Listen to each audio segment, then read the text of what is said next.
Bonjour, nous somos chez Giliane por um novo Slow French. Lembrando, a tradução está na descrição do vídeo e como estamos numa casa, podemos ouvir uns barulhinhos de vez em quando. Aujourd'hui, c'est notre quatrième rencontre et je vais vous parler de ma relation avec les langues. Bien, évidemment, j'aurais pu apprendre la langue de chacun de mes parents quand j'étais petite, c'est-à-dire l'italien et le breton. Malheureusement, je ne l'ai pas fait. À cause d'une paresse juvénile assez naturelle ou par manque d'encouragement de la part des adultes, sûrement un peu des deux. Il me reste quand même de cette expérience manquée une familiarité avec la musicalité de l'italien et surtout une profonde sympathie pour la langue et la culture des Celtes de Petite-Bretagne. Et puis, je me souviens quand même de quelques mots, comme Gwyn-Gwen, vin blanc, Gwyn-Ru, vin rouge, Kenavo, au revoir, Kenarwas, à bientôt, et Blavesmad, bonne année.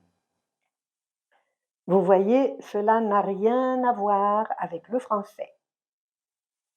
Et s'il existe une transparence entre les langues latines, ce n'est pas du tout le cas entre le français et le breton.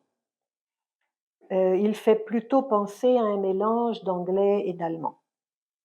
En plus, contrairement au français qui met toujours l'accent tonique sur la dernière syllabe sonore des mots, le breton, lui, accentue souvent l'avant-dernière syllabe et cela le rapproche du portugais. D'ailleurs, il y a d'autres relations entre la Bretagne et le Brésil. D'abord, le nom des deux pays, Breis pour Bretagne et Brésil. Et aussi, sans rapport avec la langue cette fois, le fait que les voiles des vaisseaux des découvreurs du Nouveau Monde étaient tissés en chanvre de Bretagne. Après l'expérience manquée de l'italien et du breton, j'ai connu un échec scolaire avec l'anglais. Il a été dû, je pense, à l'assez mauvaise relation que j'avais avec ma prof d'anglais au collège.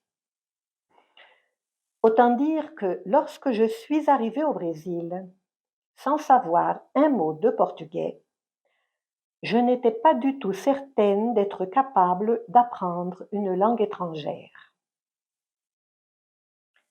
Quelques-uns des amis de mon mari comprenaient le français et pendant au moins un an, nous avons eu des conversations bilingues.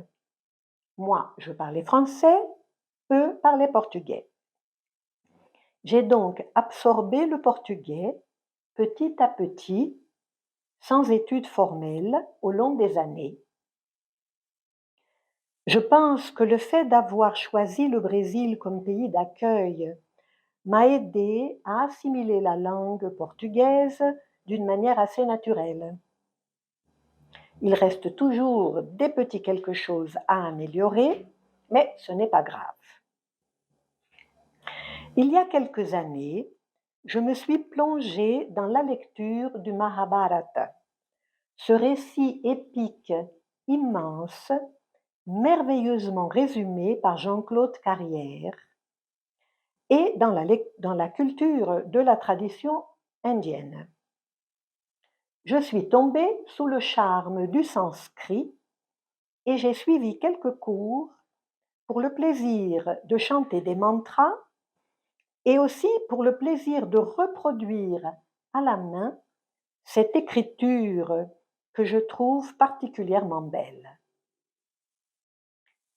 J'ai mentionné dans notre première rencontre que je m'intéressais à la santé et aussi aux mythes et à la spiritualité. Eh bien, Début 2023, un livre très spécial sur la symbologie du corps humain en relation avec l'arbre de vie de la Kabbale a croisé mon chemin. Son auteur, Annick de Souzenel, française et centenaire, a étudié l'hébreu pour pouvoir lire la Bible dans l'original.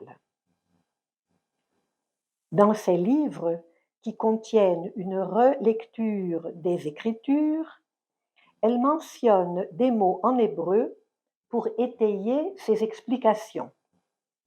Cela n'a pas manqué d'éveiller en moi une curiosité pour cette langue.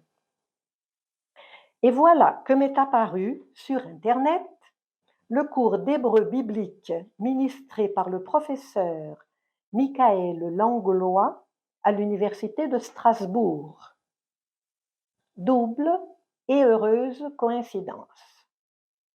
D'un côté, j'étais en train de réorganiser mon matériel didactique pour en partager le résultat, y compris avec des débutants en français.